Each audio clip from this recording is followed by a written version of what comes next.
आपसे वो क्या कह रहा है, a large bowl is made from part of a hollow sphere, ठीक है जी। A small ball is placed inside the ball and is given in a horizontal speed, यानी कि horizontally rotate कर रहा है। The ball follows horizontal circular path, ये बहुत important word है, ठीक है जी। Of a constant radius, ठीक है। The forces acting on the ball are its weight and normal reaction, ये उसने बना दिया कि normal reaction और weight है। वो कह रहा है कि ये प्रूफ करके दें कि W is equal to F tan theta, ये क्वेश्चन प्रूफ करके दें। अब आप जब ओ लेवल्स में थे तो आपने एक चैप्टर पढ़ा था बैलेंस्ड फोर्सेस। आपको ये पढ़ाया गया था कि कभी भी कोई ऑब्जेक्ट मूव करता है तो उसकी दो फोर्सेस बराबर होती हैं। अब यहां वो कौन सी है तो देखें, थीटा के साथ वाला हमेशा बेस होता है, क्या ये बात समझ में आती है? और थीटा के सामने वाला हमेशा वर्टिकल होता है। तो ये हो गया आर वाई और ये हो गया आर एक्स, कोई मसला? तो भाई तुम्हारे पास एफ बराबर है जो हॉरिजॉन्टल घुमा रही है, ये बराबर है तुम्हारे पास एफ आर ऑफ एक्स के। क्या ये बात समझ में आती है? यस या नो? ईमान, दूसरी वाली ईमान जिससे स्मॉल लिखा वो भी अपना पूरा नाम लिख लो बेटा। एक तो ईमान मसूद है, दूसरी वाली ईमान भी जरा अपना पूरा नाम लिख दें, कंफ्यूज हो रहा हूं। दोनों ईमान, फुरकान, हसन। क्लियर? अब यानी कि ये जो डायरेक्शन है ये फोर्स की है जिसमें वो मूव कर रही है। तो आर का जो वाई कंपोनेंट होगा वो वेट को बैलेंस कर रहा होगा, ये देखो। और जो एफ होगा वो आर ऑफ एक्स के डायरेक्शन में। क्या ये बात समझ में आती है? ईमान नदीम, हाँ जीती रहो बेटा। अब क्लियर है?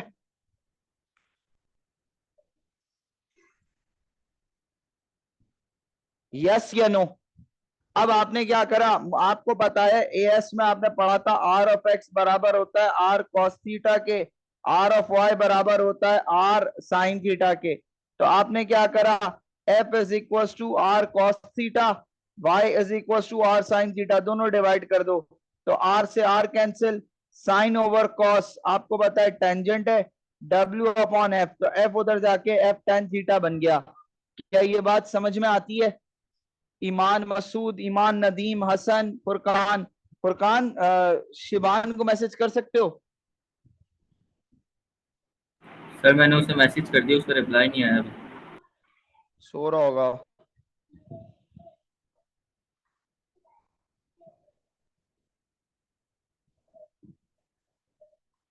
आगे चलें जी। अब वो कह रहा है अगले पार्ट में आपसे कि वो जो फोर्स एफ है ईमान, वो उसका क्या काम है देखें। जब भी कोई ऑब्जेक्ट सर्कुलर पाथ में घूम रहा है ना, तो एक फोर्स है जिसकी वजह से वो घूम रहा है, उस फोर्स का नाम है सेंट्रीपिटल फोर्स। अब ये सेंट्रीपिटल फोर्स जो होती है ना मेरा बेटा, ये हमेशा याद रखिएगा, ये कोई फिजिकल फोर्स नहीं है, यानी कि जैसे हम किसी चीज को घसीट रहे हैं तो वो फोर्स मौजूद है, ऐसी सेंट्रीपिटल फोर्स नहीं है। सेंट्रीपिटल फोर्स हमेशा रिजल्टेंट फोर्स होती है किसी और दो फोर्सेस की सब्ट्रैक्शन एडिशन की वजह से वजूद में आती है। तो यहां टेंशन और नॉर्मल रिएक्शन के इंटरेक्शन की वजह से एक फोर्स जनरेट हुई जो उस बॉल को सर्कुलर पाथ में घुमा रही थी, और उस फोर्स का नाम क्या है, सेंट्रीपिटल, और उसको किससे रिप्रेजेंट किया गया, कैपिटल एफ से। ईमान मसूद, ईमान नदीम, फुरकान, हसन, क्या ये बात समझ में आती है?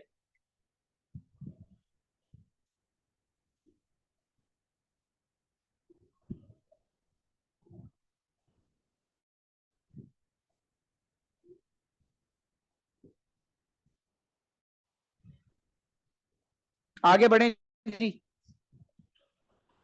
अब वो आपसे क्या कह रहा है अगला, वो कह रहा है the ball moves in a circular path of radius 14 centimetre, okay, the radius is 28 degrees. वो कह रहा है आपसे कि linear speed of the ball निकालें। क्या निकालना है जी? Linear speed of the ball निकालना है। अब मैंने क्या करना है,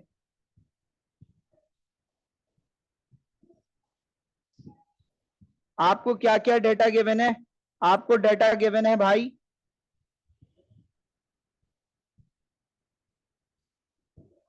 इस पूरे को मिटा दें, ये मैं करता हूं आपके लिए, खिचड़ी मच गई।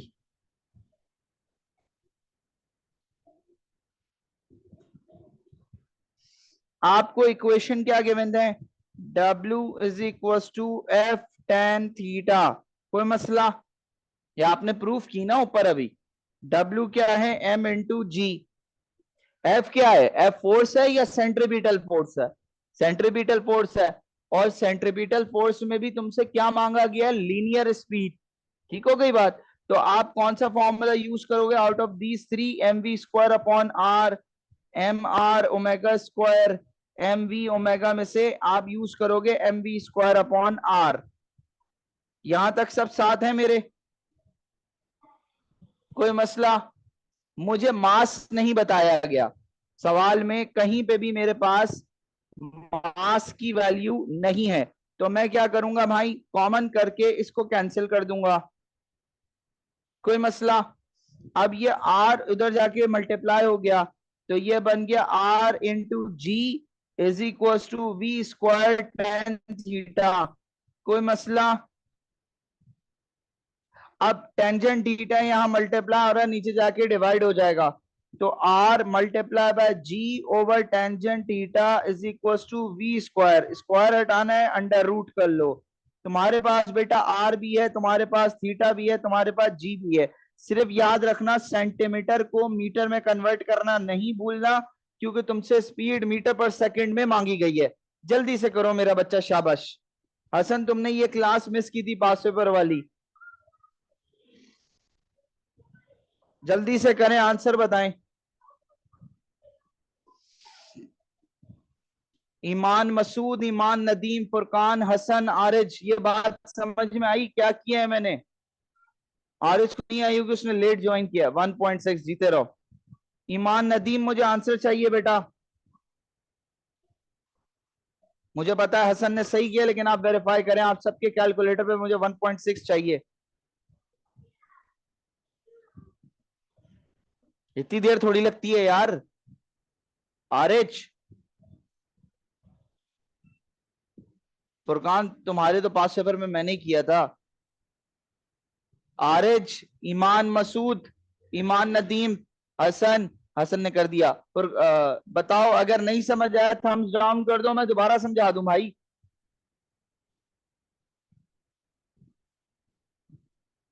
आंसर दे दिया है 1.6, ठीक है। देखें, बात सुने। आरएच उसने आपको एक इक्वेशन दी, W is equal to F tangent theta.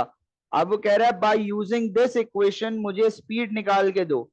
आपको पता है वेट बराबर होता है एम इंटू जी के।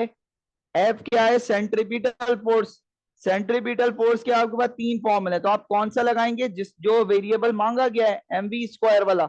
तो आपने एम से एम कैंसिल किया, आर यहाँ डिवाइड और उधर जाके मल्टीप्लाई, टेंजेंट थीटा यहाँ मल्टीप्लाई और नीचे जाके डिवाइड, स्क्वायर जान Chhudani under root, values put की, आंसर आ गया 1.6, कोई मसला।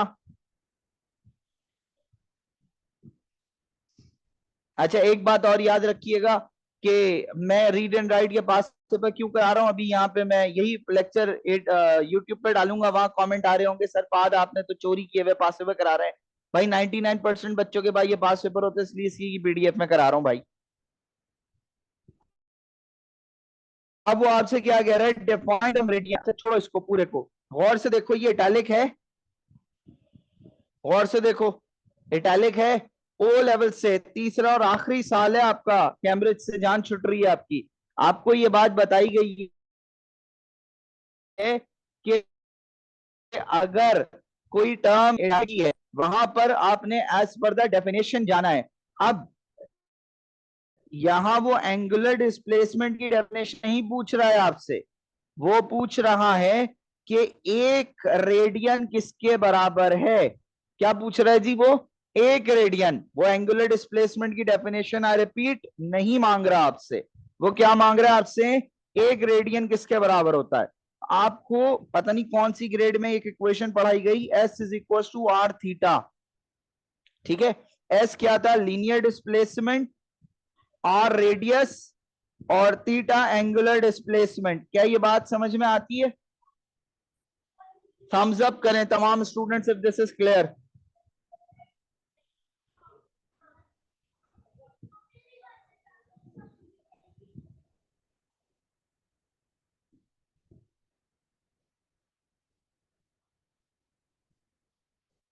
डन। अच्छा जी, अब अगर थीटा को सब्जेक्ट बनाओ तो ये बन जाता है एस डिवाइडेड बाय आर। अब अगर एस और आर बराबर होंगे तो ये 1 होगा ना, यस या नो? दोबारा सुन लो, अब थीटा बराबर है एस डिवाइडेड बाय आर के। अब अगर थीटा और यानी एस और आर बराबर होंगे तो थीटा 1 के बराबर होगा ना। ईमान मसूद, ईमान नदीम, आरिज, ये बात समझ में आती है? तो आप क्या लिखोगे? The angle subtended at the centre, जिसमें रेडियस बराबर हो जाए एंगुलर डिस्प्लेस लीनियर डिस्प्लेसमेंट के। क्या ये बात समझ में आती है?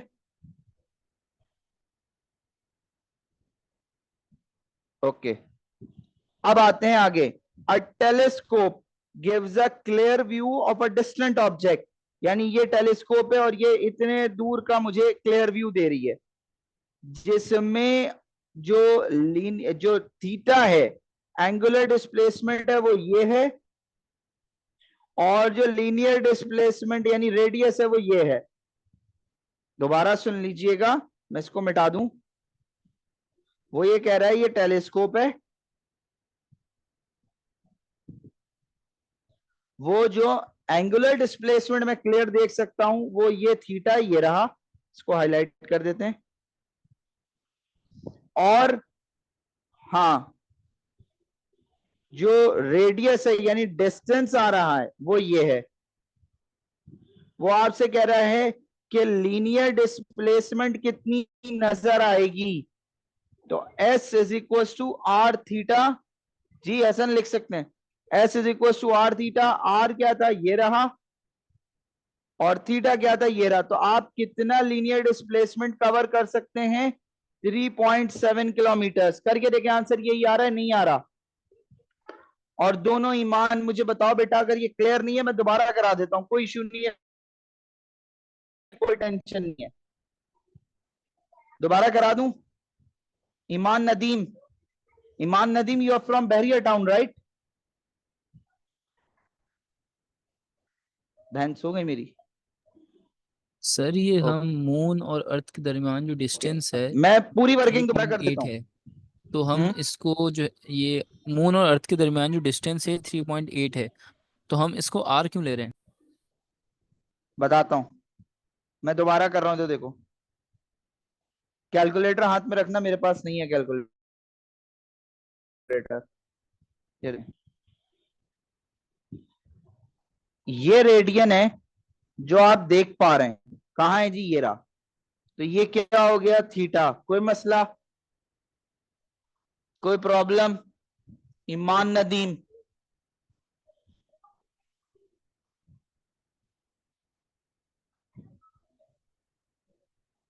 ठीक है।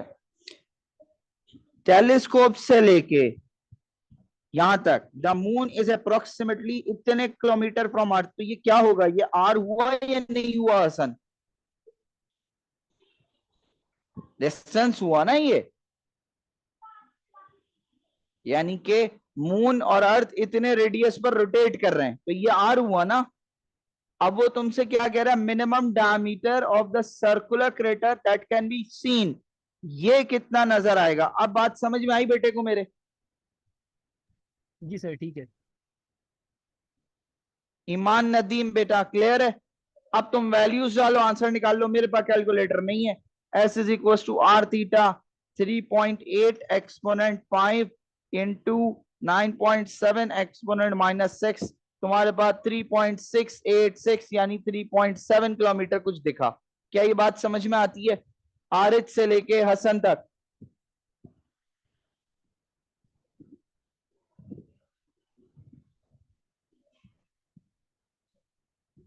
ईमान, दोनों ईमान बताओ बेटा।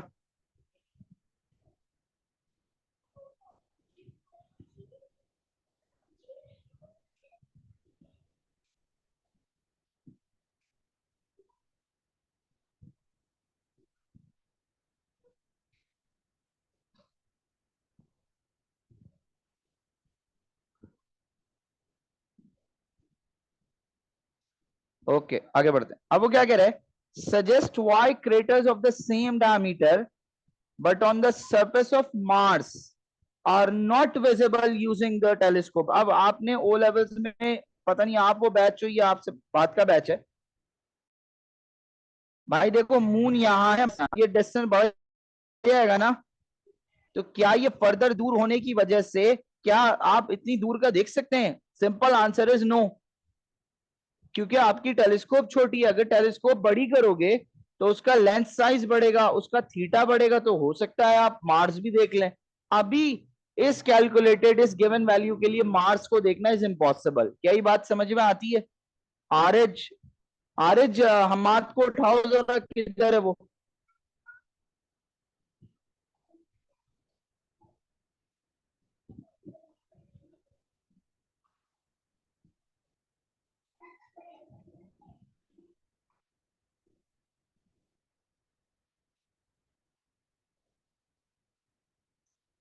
बताइए क्या ये क्लियर है?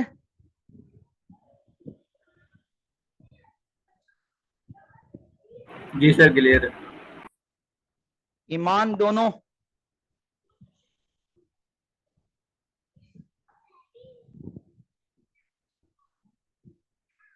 आगे चलते हैं। अब वो आपसे क्या कह रहा है यार, ये तुम लोग रुक जाओ, ये तुम लोगों के लिए थोड़ा सा ही ग्रेविटेशन पे आ जाएगा।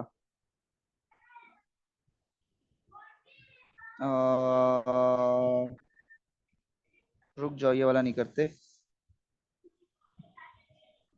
ये वाला करते हैं। अच्छा जी, वो क्या कह रहे हैं, अक्टूबर नवंबर 2010। मैंने पिछला सवाल क्यों स्किप कराया? मैंने ग्रेविटेशन अभी ऑनलाइन में नहीं पढ़ाया आपको, ठीक है? मैं पहले ग्रेविटेशन पढ़ाऊंगा, उसके बाद आपको ये जो है ना वो करवाऊंगा, ठीक है? वो सवाल मैं कराऊंगा, घबराइएगा नहीं कि सर फाद नहीं कराएंगे, कराएंगे भाई कराएंगे। कह रहा आपसे सन और इसके दरमियान एक पर्टिकुलर डिस्टेंस है, ठीक है जी? अब वो आपसे सवाल क्या कह रहा है, ये जरा नोटेबिलिटी खुल है।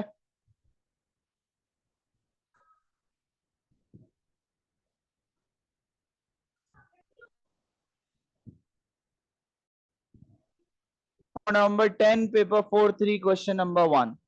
अब वो आपसे क्या कह रहा है कि सन और एक प्लैनेट है जिसका मास m है, ये एक रोटेट कर रहे हैं और इनकी एंगुलर वेलोसिटी और ओमेगा और टी है। कह रहा है what is meant by angular velocity. भाई देखो, वेलोसिटी कोई भी हो उसका एक ही मतलब होता है, rate of change of velocity displacement. तो आपका एंगुलर लीनियर वेलोसिटी क्या लिखते थे आप कि v is equal to displacement पर यूनिट टाइम। अगर आपसे मैं पूछूं एंगुलर वेलोसिटी किस तरह लिखोगे, omega is equal to delta theta upon time, यानी कि आप क्या कहेंगे, rate of change of angular displacement, कि कितनी एंगुलर डिस्प्लेसमेंट चेंज हो रही है ना यूनिट टाइम। क्या ये बात समझ में आती है? अब वो अगले पार्ट में आपसे क्या कह रहा है कि ओमेगा और टी, ओमेगा और कैपिटल टी का बताएं। तो आपके रिस्पेक्टिव टीचर ने, जिनको मैं पढ़ा रहा हूं उनको मैंने प्रीवियस क्लास में बताया कि अगर एक पूरी रेवोल्यूशन हो जाए, अगर एक पूरी रेवोल्यूशन हो जाए तो डेल्टा थीटा बराबर हो जाता है 2 पाई यानी 360 डिग्री के, और तुम्हारा टाइम बराबर हो जाता है कैपिटल टी के। तो अब ये इक्वेशन ट्रांसफॉर्म करके आप लिख सकते हैं 2 पाई ओवर कैपिटल टी। क्या ये बात समझ में आती है?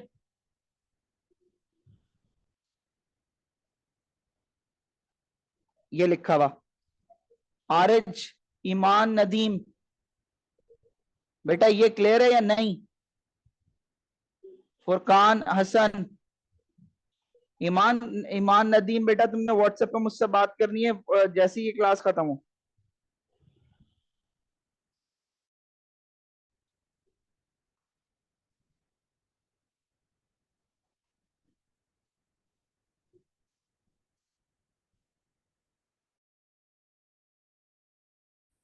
अब आते हैं अगले सवाल पे। वो कह रहा है शो दैट, अब ये दुआ करो, मैंने जब आप लोगों को यस पढ़ाया था तब भी मैंने ये बात की थी कि दुआ करो शो दैट वाले सवाल ज्यादा से ज्यादा आ जाएं, ठीक है? अब फिर कह रहा हूं शो दैट वाले सवाल दुआ करें ज्यादा से ज्यादा आ जाएं। ये जो इक्वेशन है ना, ये हमारी ग्रेविटेशन की है और ये इज एज इट इज आती है, ये अभी मैं नहीं करा रहा। ये जो नीचे है, ठीक है, क्योंकि इसमें आपके पास ग्रेविटेशनल लॉ आ रहा है, तो वो मैं थोड़ी देर बाद कराऊंगा, अभी नहीं करा रहा।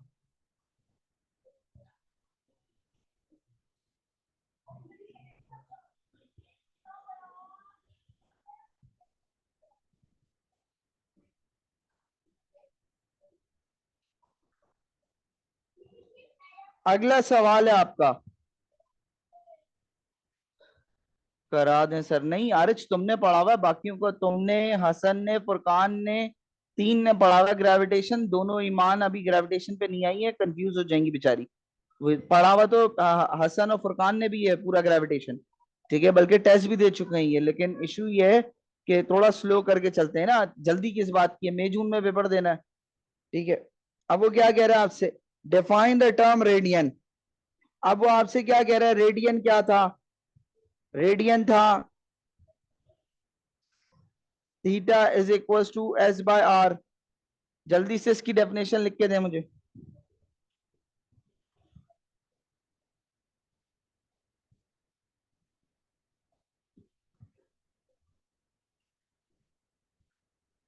बताएं भाई।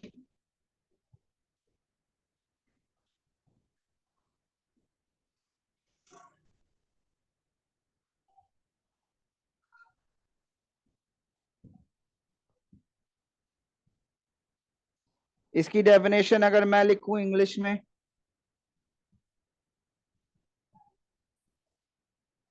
द एंगल subtended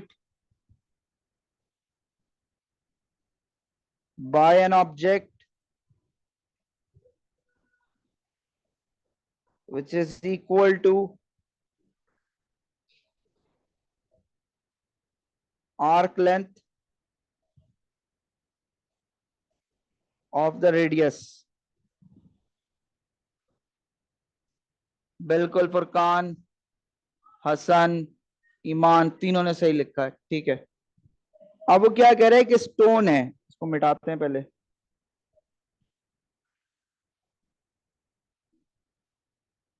एक स्टोन है जो ये लगा हुआ, ठीक हो गया। अब इसका वेट कितना है, 3 न्यूटन।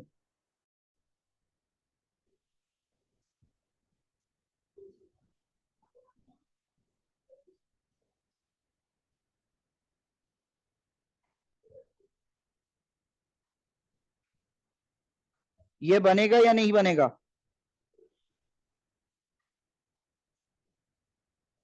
अब देखो इसको किस तरह, जब ऑब्जेक्ट यहां है तो इसका वेट 3 न्यूटन नीचे की तरफ होगा, कोई मसला।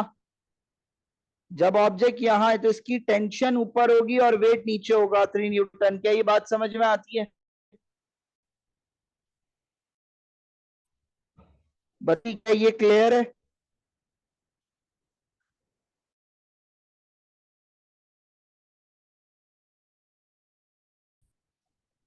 इसी पे बिल्कुल एक्सट्रीम लेफ्ट पे, तब क्या होगा, तब वेट डाउनवर्ड होगा और टेंशन राइट हैंड साइड पे होगी, क्योंकि वो एक हॉरिजॉन्टल सर्कल राइट होगा।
एक सेकंड वेट करिएगा।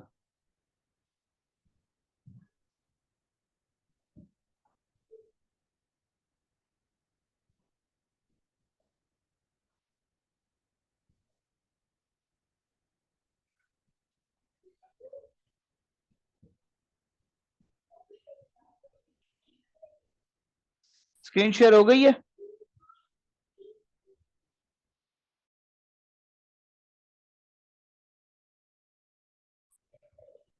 अब अगर हम यहां बात करें तो यहां जो वेट होगा वो डाउनवर्ड होगा, और यहां पे जो सेंट्रीपिटल फोर्स होगी वो इधर आएगी, सिमिलरली इस तरीके से। जबकि यहां बात करेंगे तो टेंशन भी नीचे है, वेट भी नीचे है। क्या ये बात समझ में आ रही है? आरिज से लेके हसन तक।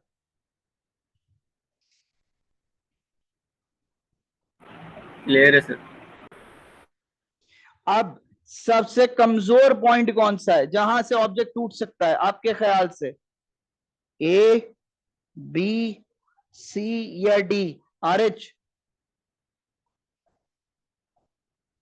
डी। क्यों? ईमान नदीम बताओ बेटा, सिंपल फिजिक्स छोड़ दो इस सवाल को, सिंपल सवाल के हिसाब से बताओ। ए है, ये बी है, ये सी है और ये डी है। किस पॉइंट पर सबसे ज्यादा चांसेस हैं कि ऑब्जेक्ट टूट के नीचे गिर जाएगा?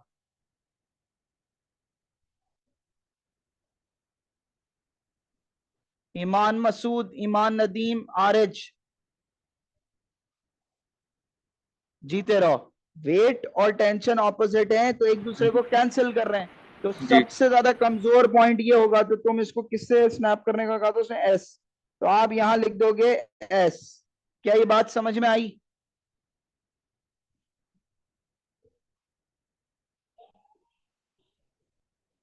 अब वो क्या कह रहा है आपसे? उसने आपको सेंट्रीपिटल फोर्स दे दी है,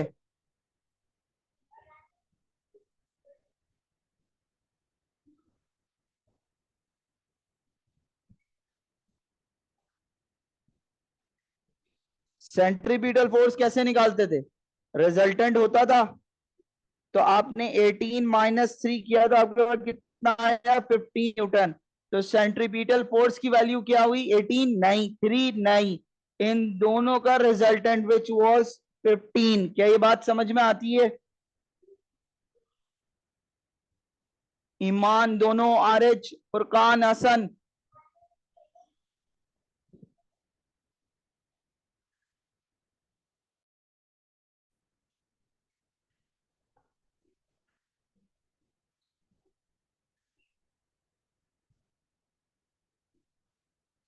भाई मैं यहीं पे हूं।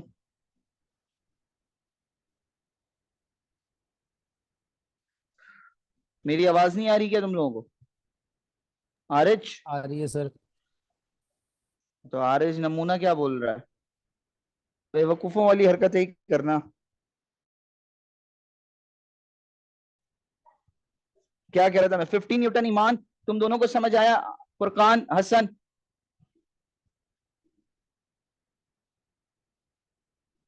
अब आपने सेंट्रीपिटल फोर्स एम आर, अब क्योंकि ओमेगा मांगा गया था तो आपके पास और रेडियस भी था, तो आपने मास निकाला W is equal to m into g से, यानी mass is equal to W upon g. Weight कितना था? 3। जी की वैल्यू 9.81। रेडियस आपको दिया गया था 0.85 है। कैसे? 85 सेंटीमीटर को आपने कन्वर्ट कर लिया मीटर में, तो ये आया 85 एक्सपोनेंट -2 विच इज 0.85। देख लीजिए, ओमेगा स्क्वायर करा तो ओमेगा की वैल्यू आ जाएगी। जल्दी से आंसर निकाल के दें। मुझे लग नहीं रहा कि आंसर 7.6 है, मैंने तो ऐसे रैंडम किया था कल रात में जब मैं पढ़ा रहा था। तो सर 7.6 ही है। 7.6 है। जीते रहो।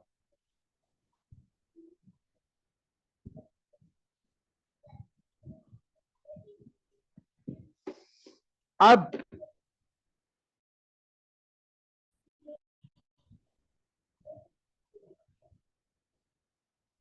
अगले सवाल पर आए।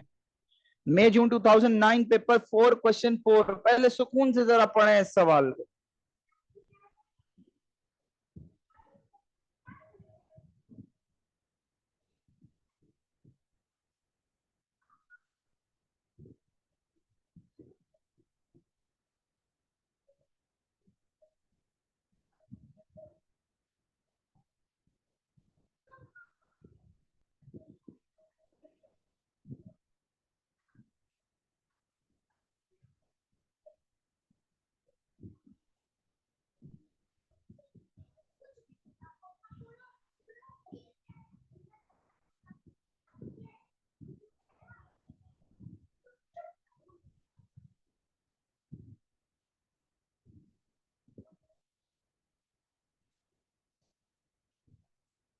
स्टार्ट करें जी? सवाल पढ़ लिया सबने? थम्स अप कर दें अगर सवाल पढ़ लिया तो।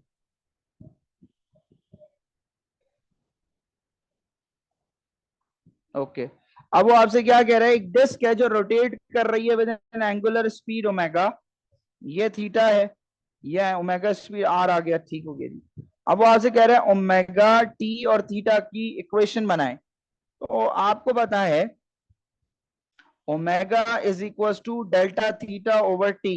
अगर मैं डेल्टा थीटा की इक्वेशन बनाऊं तो ये बन जाएगी delta theta is equal to omega into T. क्या ये बात समझ में आती है?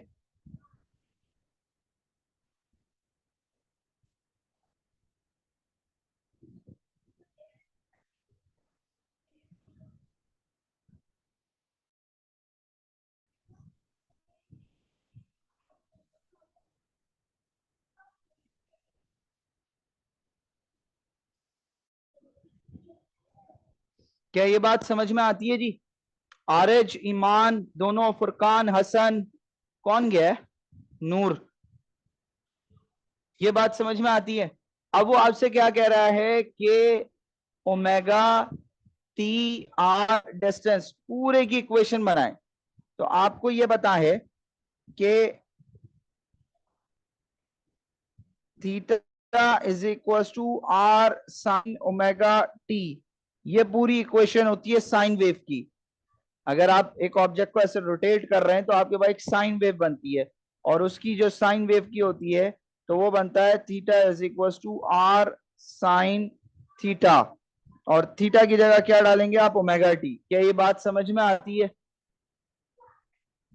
आरिज, ईमान, फुरकान, हसन, नूर, क्या ये क्लियर है? नूर साहब थोड़ा प्रॉब्लम होगी क्योंकि आपने सवाल के बीच में से ज्वाइन किया है।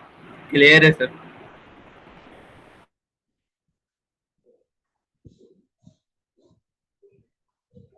आगे बढ़े। अब वो आपसे क्या कह रहे हैं, ये वाला पार्ट अभी थोड़ी देर के लिए छोड़ दो, ये एसएचएम में आएगा।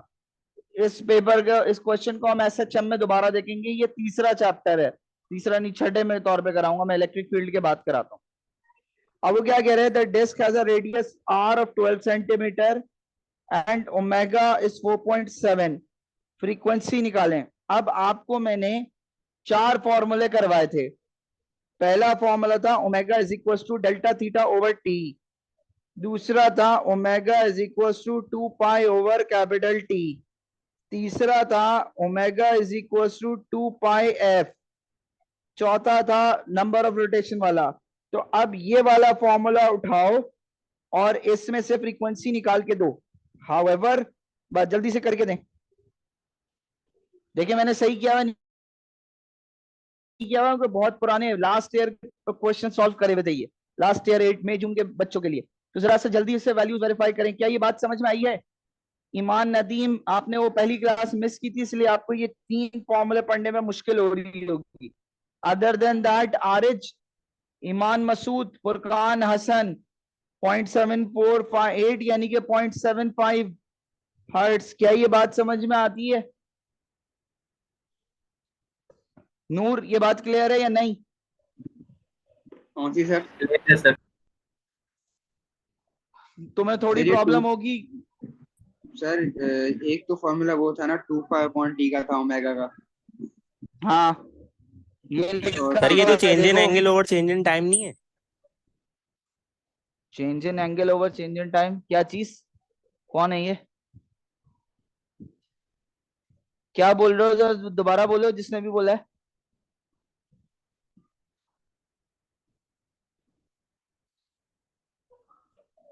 भाई देखो भाई, सीधे सीधे फॉर्मूले हैं। एक एक है डेल्टा थीटा अपॉन टी, उसमें क्या आपने कंप्लीट किया 2 पाई और कैपिटल टी। इसमें कैपिटल टी क्या है? Time period. अब आपको पता है 1 ओवर टाइम पीरियड फ्रीक्वेंसी होता है, तो omega is equal to 2 pi F. अगर एफ को सब्जेक्ट बनाओगे तो ओमेगा ओवर 2 पाई बनेगा ना भाई। इसमें क्या मसला है? इतना रॉकेट साइंस तो नहीं है। आरिज से लेके नूर तक भाई, अभी तक तो मैं मुश्किल सवाल पे गया ही नहीं हूँ, मुश्किल सवाल पे तो अब जाना है। आगे बढ़े, थम्स अप करें। ईमान, फुरकान, हसन, आरिज, नूर। आरिज, ईमान नदीम,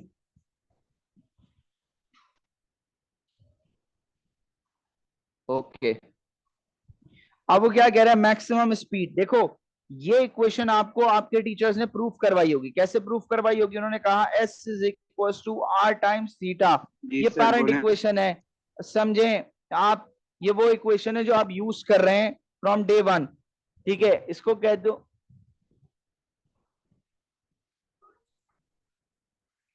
तो आपने इस इक्वेशन को टाइम से डिवाइड किया तो ये बन गया delta S over T R into delta theta over T. अब ये बन गई स्पीड लीनियर, ये आर एज इट इज रहा, ये बन गया आपके पास ओमेगा। इस इक्वेशन को आपने यूज किया, आपके पास रेडियस है, आपके पास स्पीड है, आपने निकाला, आंसर आ गया। बताएं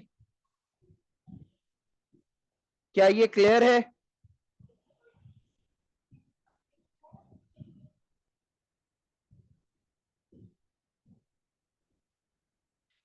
आरिज से लेके हसन तक, क्या ये क्लियर है?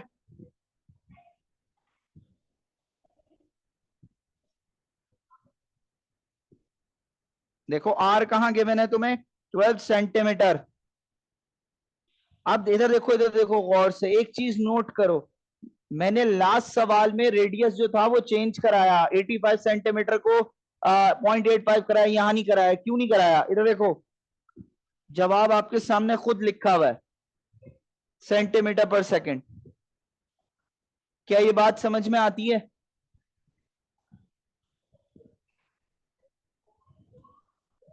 सर ये इक्वेशन को टाइम से डिवाइड करने की कोई लॉजिक है या बस ऐसे ही अपनी तरह से हम कर देंगे?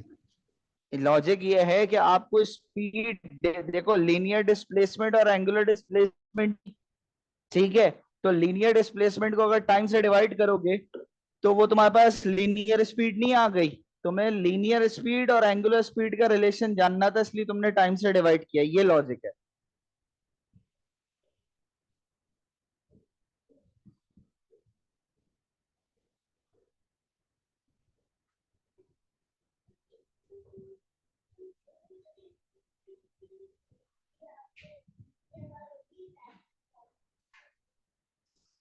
डन, आगे बढ़े।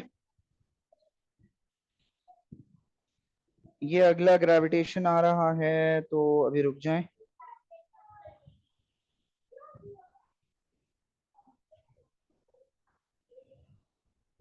अगला सवाल, मई जून 2008 पेपर 4 क्वेश्चन 1। पहले दो पार्ट जल्दी से करके दें सब।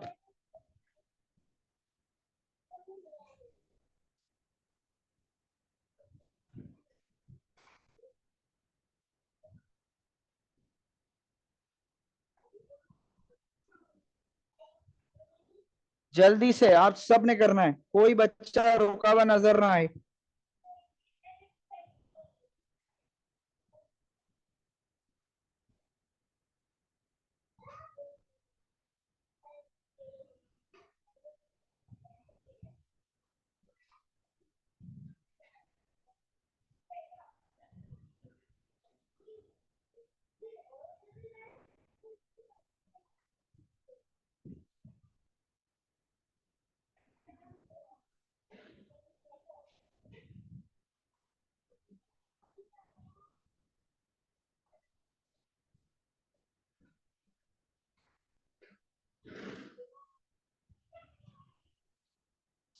मैं लिखना शुरू कर रहा हूं इसका आंसर अब।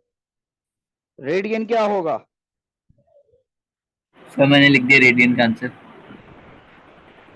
Radian cancel. रेडियन का आंसर लिख दिया मैंने। हाँ, मैं डायरेक्ट लिख दूं S is equal to R, English में तुम लोग लिख लोगे?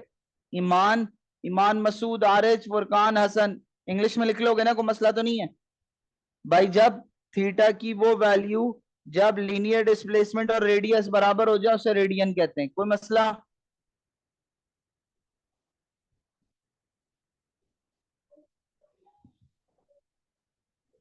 एंगुलर स्पीड क्या है? Rate of change of rate of change of angular displacement. Angular displacement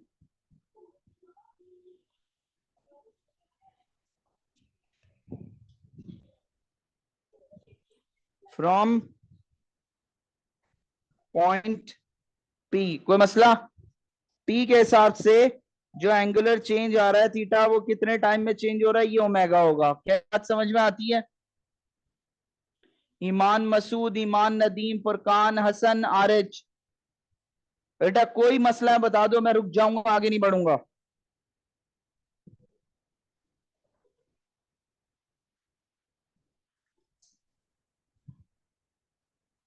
Iman Nadeem, Iman Masood,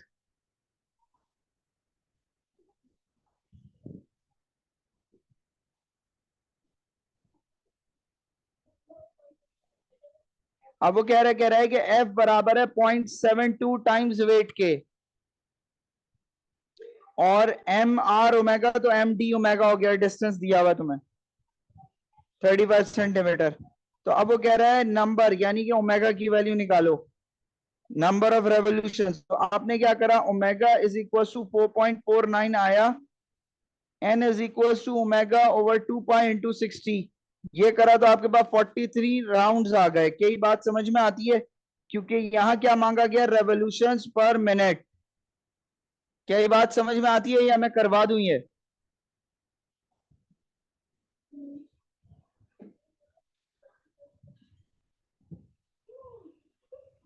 sir ये दोबारा समझा दें। मिटा देते हैं इसको। उसने आपसे क्या कहा, F बराबर है 0.72 के, तो आपने कहा f C is equal to f c आया m d omega square is equal to 0.72 times weight. Weight का फॉर्मूला होता है मास इनटू ग्रेविटी, तो आपने m d omega square is equal to 0.72 m into g करा। आरिज यहाँ तक सब साथ चल रहे हैं? ईमान नदीम, आरिज, ईमान मसूद, फुरकान, हसन, मास से मास कैंसिल हुआ। आपके पास ओमेगा को सब्जेक्ट बनाना है, डी कितना है 35, ठीक है, तो आपके पास क्या हो गया 35। जब आप इसको सॉल्व करेंगे तो ओमेगा आ रहा है आपके पास 4.49। क्या ये बात समझ में आती है? ओमेगा तो निकाल लोगे ना यहां से इसको सब्जेक्ट बना के।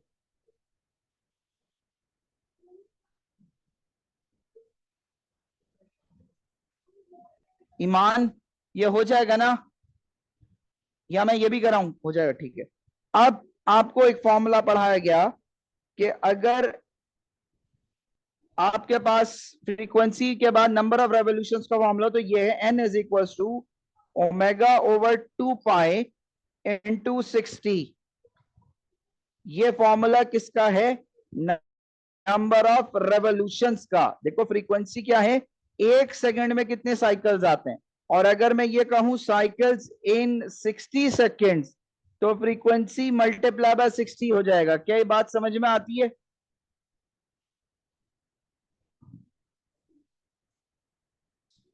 तो n is equal to 4.49 divided by 2 pi into 60, so the answer over here is 43। क्या ये बात समझ में आती है?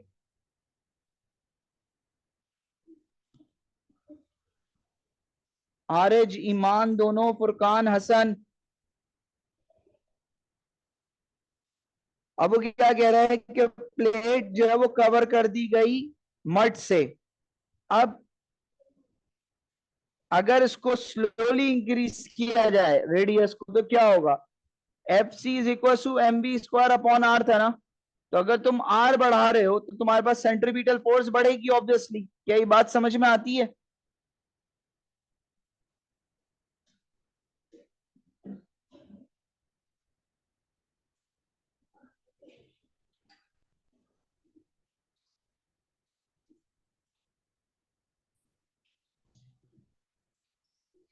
बताइए, क्या यहां तक क्लियर है? सर ऊपर वाले सवाल में हमारे पास अगले फ्रीक्वेंसी थी तो नहीं? नहीं थी ना, तो फ्रीक्वेंसी नहीं, फ्रीक्वेंसी को सब्जेक्ट नहीं बनाया आपने, आपने डायरेक्ट नंबर ऑफ रेवोल्यूशंस वाला फॉर्मूला लगाया, और ओमेगा को आपने as a frequency angular speed में कन्वर्ट करके आपने यूज किया। सर जैसे इसका फॉर्मूला था आरपीएम का 2 पाई एफ इंटू 60, तो इसमें हमने हाँ, एफ कहाँ गया? एन क्या है? Number of cycles. तो एन कहो एफ कहो, बात तो सेम है। उसकी को तुम 60 से मल्टीप्लाई कर रहे हो ना। अच्छा नंबर ऑफ ठीक साइकिल्स को है, 60 सही से है। मल्टीप्लाई करोगे तो वो रेवोल्यूशंस पर मिनट नहीं हो गया। 60 से डिवाइड कर दोगे तो वो फ्रीक्वेंसी बन गई है एक वेव की साइकिल। अच्छा ठीक है सर, ठीक है। Thank you. अब अगला सवाल पे आए या आज के लिए बस? ये तो पूरा सेक्शन हो गया भाई, मुबारक हो। सर बस, सर आखिरी वाला बस। सवाल आप लोग खुद ट्राई करें। ईमान, ईमान मसूद, ईमान नदीम, फुरकान, हसन। आखिरी सवाल खुद से ट्राई करना है ना आरिज? नहीं होगा तो मैं करा दूंगा। अब अगली क्लास हमारी होगी इंशाल्लाह सैटरडे, और उसमें हम शुरू करेंगे ग्रेविटेशन। ठीक है जी।